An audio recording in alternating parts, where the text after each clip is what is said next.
மனக்குழப்பத்தை பொறுத்தவரை இஸ்லாம் மிக தெளிவாக அதனுடைய தீர்வுகளை வழங்கி இருப்பதாக திருமறை குர்ஆனிலே அல்லாஹ் ரப்புல் ஆலமீன் சொல்லி காட்டுகிறான்.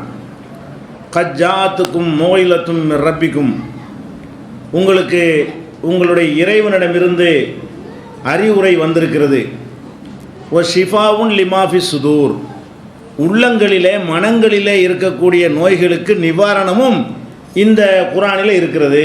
ரெண்டு விஷயம் குர்ஆனில் இருப்பதாக அல்லாஹ் சொல்லுகிறான். ஒன்று, அறிவுரைகள், எந்த மாதிரியான வாழ்க்கை நடத்த வேண்டும் என்ற அறிவுரைகள், கொள்கை, வணக்க வழிபாடு போன்றவையும் இருக்கிறது. ஒ ஷிஃபாவுன் லிமாஃபி சுதூர், உள்ளங்களில் இருக்கக்கூடிய விஷயத்திற்குரிய நிவாரணமும் இந்த குர்ஆனில் இருக்கிறது. அதெல்லாம் நான் உங்களுக்கு தந்திருக்கிறேன் என்று அல்லாஹ் சொந்தம் கொண்டாடுகிறான். ஓ ஹுதம் வ ரஹ்மத்தன் லில் மூமினீன், மூமின்களுக்கு அருளும் இதில் இருக்கிறது, மூமின்களுக்கு நேர்வழியும் இதில் இருக்கிறது என்று குர்ஆனில் இருக்கக்கூடியதை அல்லாஹ் பட்டியலிடும் பொழுது 4 விஷயத்தை சொல்லுகிறான். ஒன்று அறிவுரை, இன்னொன்று நேர்வழி, இன்னொன்று அருள். நமக்கு தேவையான தலைப்பு அதில் இருக்கிறது. ஓ ஷிஃபாவுன் லிமாஃபி சுதூர், மனநோய்களுக்கு நிவாரணம் இருக்கிறது, மனக்குழப்பத்திற்கு நிவாரணத்தையும் நான் உங்களுக்கு தந்திருக்கிறேன் அப்படிங்கிற இது நம்மளாக இல்லாத ஒன்றை, குர்ஆனில் இல்லாத திணிச்செல்லாம் சொல்லலை, அல்லாவே சொல்கிறான். மனக்குழப்பத்துக்கு இங்கே தான் தீர்வு, என்கிட்ட தான் இருக்குது, படைச்ச எனக்கு தான் அது தெரியும் என்று அல்லாஹ் சொல்லி காட்டுகிறான். இது 10வது அத்தியாயத்தில் 57வது வசனத்தில் இதை நீங்கள் பார்க்கலாம். அதே போல் ஓ யஷ்ஃபி சுதூர கௌமின் மூமினீன், மூமின்களுடைய உள்ளங்களை உள்ளங்களுடைய நோய்களுக்கு இந்த குர்ஆன் நிவாரணத்தை வழங்குகிறது. இந்த குர்ஆன் உள்ளங்களுக்கும் நோய் நிவாரணம் தருகிறது என்று 9வது அத்தியாயத்தில் 14வது வசனத்தில் அல்லாஹ் சொந்தம் கொண்டாடுகிறான். அப்போ இந்த குர்ஆனை பொறுத்த வரைக்கும், இஸ்லாத்தை பொறுத்த வரைக்கும், அதனுடைய போதனைகளை பொறுத்த வரைக்கும் வெறுமனே வணக்க வழிபாடுகள் நின்று விடாமல் மனிதன் மனதை ஸ்டெடியாக, உறுதியாக, சரியாக வைத்துக் கொள்வதற்கு என்ன செய்யணும் என்பதையும் சொல்லித்தரக்கூடிய மார்க்கம் இது. இதை நம்ம முதல்ல பதிய வைத்து கொள்ள வேண்டும். இது எப்படி இஸ்லாம் இதுக்கு தீர்வு தருது என்றால், அதை ஒரு வரியிலையும் சொல்லிடலாம். ஒரே வரியில் ஒட்டுமொத்தமான மனக்குழப்பத்திற்கு தீர்வு ஒரு வரியிலும் சொல்லிடலாம். அதை விரிவாக விளக்கமாக நம்ம எல்லா நாளும் பார்க்க இருக்கிறோம். ஒரு வரியில் சொல்வதாக இருந்தால் என்ன, இஸ்லாம் இந்த மனக்குழப்பத்திற்கு சொல்லக்கூடிய தீர்வு உள்ளதை உள்ளபடி புரிந்து கொள்ளுதல், அது ஒன்று தான் தீர்வு. மனக்குழப்பத்திற்குரிய தீர்வு என்னன்னு கேட்டால், எல்லாத்தையும் எதுவாக இருக்கிறதோ அதை அப்படி நீங்கள் புரிந்து கொண்டு பழகிவிட்டீர்களே ஆனால் அதுக்கு உங்களுக்கு தீர்வு கிடைத்து விடும், உங்களுக்கு எந்த விதமான குழப்பமும் வராது என்பது தான் இஸ்லாம் சொல்லக்கூடிய அந்த ஒத்த வரியில் உள்ள விவரம். அது உள்ளதை உள்ளபடி புரிகிறதுன்றா எப்படி? இப்போ நமக்கு அல்லாஹ் 5 புலன்களை தந்திருக்கிறான். எல்லா உயிரினங்களுக்கும் 5 புலன் இருப்பது போல மனிதனுக்கு 5 புலன் இருக்கிறது. பார்க்குற புலன்னா எதன் மூலமெல்லாம் நம்ம விஷயத்தை அறிந்து கொள்வோமோ அப்படியான ஒரு சக்தி 5 இருக்கிற. பார்த்து நம்ம சிலதை அறிந்து கொள்கிறோம், கேட்டு சிலதை அறிந்து கொள்கிறோம், மூக்கால் முகர்ந்து நறுமணங்கள், துர்வாடைகள் இதுகளை அறிந்து கொள்கிறோம், நாக்கால் சுவைத்து இனிப்பு, கசப்பு போன்ற அந்த சுவைகளை அறிந்து கொள்கிறோம். அதே போல் உடல் ஒட்டுமொத்த உடம்புலையும் ஏதாவது தீண்டுமையானால், படுமையானால், அது இன்னது ஏதோ நம்ம மேலே படுது, எறும்பு ஊறுது, யாரை அடிக்கிறாங்க, யாரை குத்துறாங்கன்னு கண்டுபிடிச்சு கொள்கிறோம். ஒட்டுமொத்த உடம்பு முதுகுக்கு பின்னாடி ஒரு எறும்பு ஓடுனா கூட அதை பார்க்காம அந்த உடம்பு சொல்லுது என்னமோ ஓடுது. அப்போ தொட்டு அறிதல், அப்போ பார்த்து அறிதல் கண்ணை கொண்டு செய்கிறோம், கேட்டு அறிதல் காதை கொண்டு செய்கிறோம், முகர்ந்து அறிதல் அது மூக்கை கொண்டு செய்கிறோம், சுவைத்து அறிதல் அது நாக்கை கொண்டு செய்கிறோம். அது மாதிரி தொட்டு அறிதல் ஒட்டுமொத்த உடம்பு, நகத்தையும் முடியையும் தவிர ஒட்டுமொத்த உடம்பு முழுவதும் இந்த தொட்டு அறியக்கூடிய தன்மை இருக்கிறது. முடிக்கலாம் கிடையாது, முடியை தூங்கிட்டு வெட்டிட்டா உண்மை தெரியாது, வலிக்காது. ஏன்னா அது அதில் அந்த இரத்த ஓட்டம் கிடையாது, தொட்டு அறியக்கூடிய தன்மை கிடையாது. அப்போ இந்த மாதிரி இந்த 5 விஷயங்கள் அல்லாஹ் நமக்கு தந்திருக்கிறான். எல்லா ஜீவன்களுக்கும் இது அல்லாஹ் தந்திருக்கிறான். 6வதாக நமக்கு மட்டும்தான் மனசுன்னு ஒன்று தந்திருக்கிறான். 5 அறிவுகள் ஆடு மாடு கண்ணால் பார்க்குது, காதால் கேட்குது, நமக்கு செய்கிற இந்த எல்லா விஷயங்களுமே ஐந்தும் எல்லா ஜீவன்களுக்கு இருந்தாலும் நமக்கு மாத்திரம் அந்த மூளையில் அல்லாஹ் ஒரு வித்தியாசமான சில புரோகிராம்களை பண்ணி அவற்றிலிருந்து ஒரு சிறப்பு தகுதியை தந்திருக்கிறான். அந்த சிறப்பு தகுதி என்ன? அந்த மூளையில் 2 செக்ஷன் அல்லாஹ் வச்சிருக்கிறான். ஒன்று உணர்வுபூர்வமாக முடிவெடுக்கக்கூடிய தன்மை, இன்னொன்று அலசி ஆராய்ந்து லாஜிக்காக முடிவெடுக்கக்கூடிய தன்மை. இந்த 2 தன்மை நமக்குள்ளே இருக்கிறது. மூளையில் 2 விசேஷமாக ஆடு மாடுகளுக்கு இல்லாத, வேறு ஜீவன்களுக்கு இல்லாத 2 தன்மைகள் நமக்கு மாத்திரம் என்ன செய்கிறான்? இறைவன் தந்திருக்கிறான். ஒன்று என்னது? ஆசைப்படுவது, ஒரு பொருளை விரும்புவது. இதுக்கு ஏதாவது லாஜிக் சொல்ல இயலுமா? நீங்கள் உங்கள் பிள்ளையை விரும்புகிறீங்க, அதுக்கு என்ன லாஜிக்? ஒன்றும் கிடையாது. நீங்கள் பெற்ற பிள்ளையில் ஒரு பிள்ளையை விரும்புகிறீங்க, ஒரு பிள்ளையை வெறுக்கிறீங்க, இதுக்கு ஏதாவது லாஜிக் சொல்ல இயலுமா? நமக்கு தெரியாது. ஏன் விரும்புகிறோம் நமக்கே தெரியாது. நம்ம ரெண்டையும் இன்னும் சொல்ல போனால் தருதலையை விரும்புவாங்க, நல்ல பிள்ளையை வெறுப்பாங்க. ஒரு குடும்பத்தில் நல்ல பிள்ளையாக இருப்பான், அவனை யாருக்கும் பிடிக்காது. உன்னான பேர் கெட்டவனப்போ அவனை அந்த அம்மாவுக்கு பிடிக்கும். இதுக்கு என்ன காரணம்னு சொல்ல முடியாது. அது உணர்வு பூர்வமாக அப்படி ஒரு முடிவு எடுக்கக்கூடிய தன்மை நம்முடைய மூளையில் இருக்கிறது. இன்னொரு செக்ஷன் என்னன்னு கேட்டால், எதா இருந்தாலும் இதனுடைய உண்மை நிலை என்ன என்று சிந்தித்து ஆராய்ந்து அது லாஜிக்கு ஒரு தர்க்க ரீதியாக உட்படுத்தி அதில் சரியானதை கண்டுபிடிக்கிறது. அப்படி பார்த்தா நம்ம 7 அறிவுன்னு சொல்லணும். 6 அறிவு இல்லாமல் எத்தனை அறிவு இருக்கிறது? 5 புலன்களை கொண்ட ஒரு அறிவு இருக்கிறது. நம்முடைய ஆசை, எதையெல்லாம் உணர்வுபூர்வமாக நம்ம ஆசைப்படுகிறோமோ அதன்படியும் நம்ம இயங்கி கொண்டிருக்கிறோம். அதுபோக இந்த 6ஐயும் எது கட்டுப்படுத்துது? சிந்தனை என்பது கட்டுப்படுத்தி கொண்டிருக்கிறது. அது எப்படி கட்டுப்படுத்துது? இப்போ நீங்கள் சூரியனை பார்க்குறீங்க, கண்ணால் பார்க்குறீங்களா? அதனுடைய சைஸ் என்ன? கண்ணால் பார்த்தா என்ன சைஸ்? அது ஒரு சப்பாத்தி சைஸ், அவ்வளோதான். கண்ணால் பார்த்தா எவ்வளோ பெருசாக தெரியுது? கண் நமக்கு சொல்லுகிறது ஒரு சப்பாத்தி சைஸில் அது இருக்குன்னு சொல்லிட்டு. கண்ணு சொன்னவொன்னே மூளை ஏற்றுக்கிறதா? கிடையாது. இது தூரமாக இருக்கனால இப்படி தெரியுது. கண்ணு சொல்லுது இதனுடைய அளவு சப்பாத்தின்னு. மூளை என்ன செய்ய, சிந்திக்கிற திறன் என்ன பண்ணுதுன்னா அதை கரெக்ட் சிந்தித்து பார்த்து உள்ளது உள்ளபடி விளங்குறது தான். கண்ணால் பார்த்து அப்படி நம்பினா குழம்பு போயிடுறான், காதால் கேட்டதுன்னா அப்படி நம்பினா குழம்பு போயிடுறான். அப்போ எதனால் குழப்பம் வருதுன்னு கேட்டால், என்ன உள்ளது அதை உள்ளபடி விளங்கக்கூடிய தன்மை எதில் வைத்திருக்கிறான்ல? மூளையில் ஒரு செக்ஷனில் வைத்திருக்கிறான்.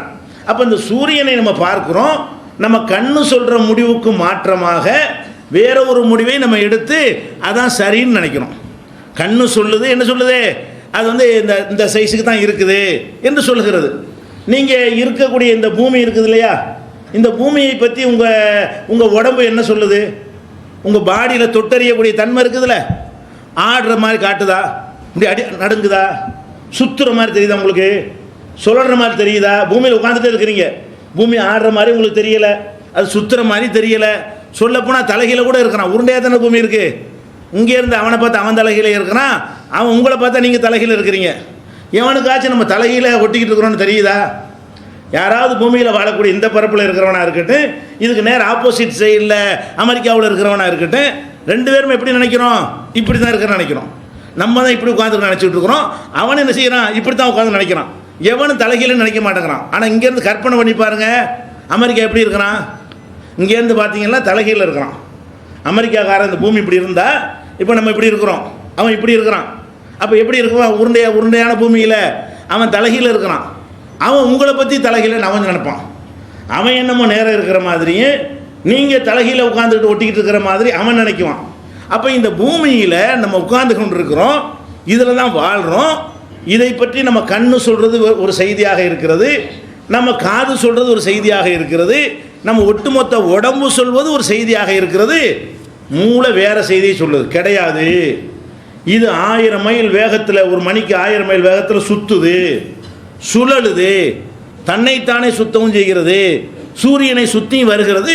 உனக்கு தெரியலைங்கிறோம் இல்லைன்னு சொல்லாத என்று அந்த உண்மை விவரங்களை கண்ட உடனே கண்ணு சொன்னது அப்படி நம்பாமல், நம்ம உடம்பு சொன்னது அப்படி நம்பாமல் சுற்றுற நமக்கு தெரியலை, உடம்புக்கு தெரியலை, அறிவுக்கு தெரியுது.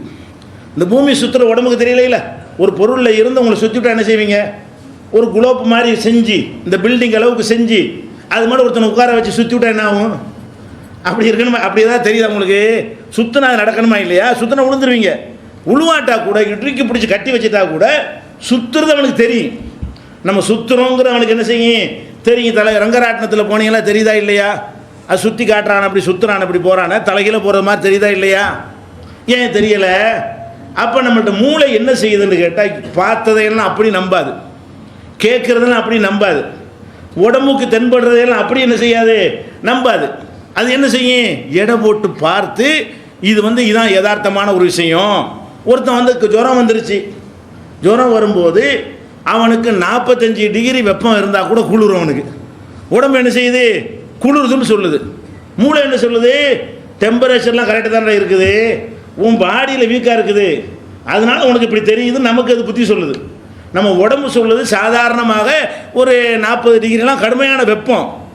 சில குளிர்ஜரம் அடிக்கக்கூடியவனுக்கு பார்த்தீங்கன்னா 40 டிகிரியில் குளிர்ற மாதிரி இந்த உடம்பு தான் அவனுக்கு சொல்லுது. குளிர உடம்பு தானே உணருது, இப்படி நடுங்கிறான், என்னடா குளிருதுங்கிறான். நமக்கு ஏசி தேவைப்படுது, ஃபேன் தேவைப்படுது, அதே இடத்துல உட்காந்து எனக்கு குளிருதுங்கிறான் அவன். அப்போ இப்படி முரண்பாடாக வரக்கூடிய நேரத்தில் சிந்தனை என்ன பண்ணுது, அனலைஸ் பண்ணி நம்மள்ட்ட ஒரு கோளாறு இருக்கிறது, நம்ம இப்போ நோய்வாய்ப்பட்டிருக்கிறோம், இந்த நோயின் காரணமாக நமக்கு தாறுமாறாக காட்டுகிறது, டெம்பரேச்சர் இருந்தால் இருக்குது, இந்த வெப்பமானி இந்த வச்சுருக்குறோம், அதில் 40 தான் காட்டுது, 20 காட்டலை, 20 காட்டினா குளிர் ஒத்துக்கிறலாம், 40 காட்டினா எப்படி குளிர்னு சொல்கிறது, 40 டிகிரி ஒரு கடுமையான வெப்ப காலத்தில் நம்ம வாழ்ந்து கொண்டிருக்கிறோம் அப்படின்ட்டு அந்த குளிர் ஜுரம் வந்திருக்குது அவனு வழங்குறான். யார் வழங்குறா, அவன் உடம்பு சொல்லுது குளிருதுன்னு சொல்லி டெம்பரேச்சர் குளிர்லன்னு ஒத்துக்கிறாங்க. எனக்கு குளிர்ற மாதிரி தெரியுதே தவிர டெம்பரேச்சர் அதே தான் இருக்கிறது. அப்போ என்ன விளங்குறோம், இந்த மூளை என்பதில் உள்ள ஒரு செக்ஷன் கண்ணால் பார்க்குறதையும் கரெக்ட் பண்ணுது, காதால் கேட்குறதையும் கரெக்ட் பண்ணுகிறது, உடம்பு சொல்கிற செய்தியையும் என்ன செய்கிறது. சில நேரத்தில் என்ன செய்வான், இனிப்பானதை கசக்குமா இல்லையா, உங்களுக்கு காய்ச்சல் வந்துச்சுன்னு சொன்னால் சோறு கசக்குதா இல்லையா, அப்போ நாக்கு உங்களுக்கு என்ன செய்தி சொல்லுது, கசக்குதுங்குது. ஆனால் உங்கள் மூளை ஒத்துக்கிறதா, இல்லை சோறு கசக்காது, நாக்கு சொல்லுது சோறு கசக்குதுண்டு, உங்கள் மூளை என்ன சொல்லுது, சோறு கசக்காது, இன்னைக்கு கசக்குது, இது எப்பவும் கசக்காது, சோத்தில் கசப்பு இல்லை, நாக்கில் ஒரு கோளாறு ஏற்பட்டிருக்கு, ஒரு ப்ராப்ளம் ஏற்பட்டிருக்கிறது, அதனால தப்பாக நமக்கு மெசேஜ் தருதுன்னு கண்டுபிடிக்கிறதுல.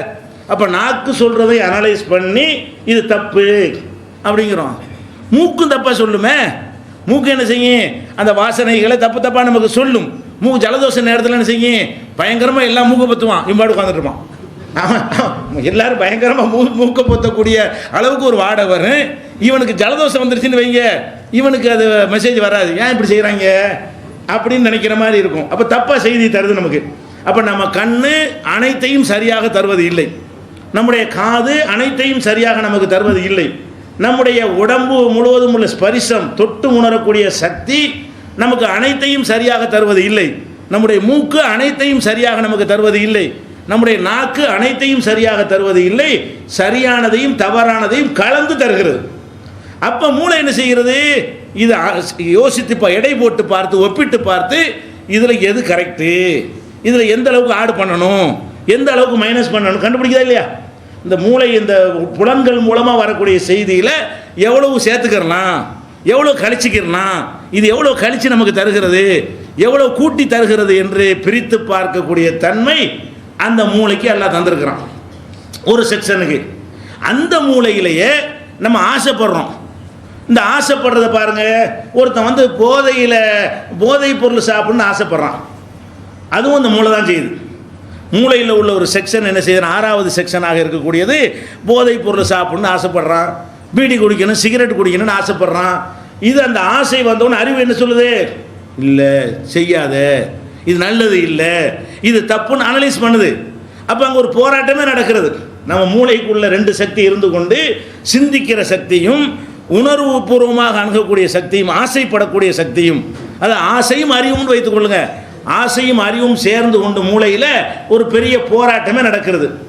ஆசை ஜெயித்து விட்டது என்று சொன்னால் கெட்ட செயலை அவன் செஞ்சிடறான், அறிவு ஜெயித்து விட்டது என்று சொன்னால் அவன் நல்ல செயலை செய்கிறான். இந்த அறிவு ஜெயிக்கும் பொழுது என்னவாகிறது, அவனுக்கு குழப்பம் ஏற்படா, கரெக்ட் பண்ணிடுது, அதையும் செய்கிறது.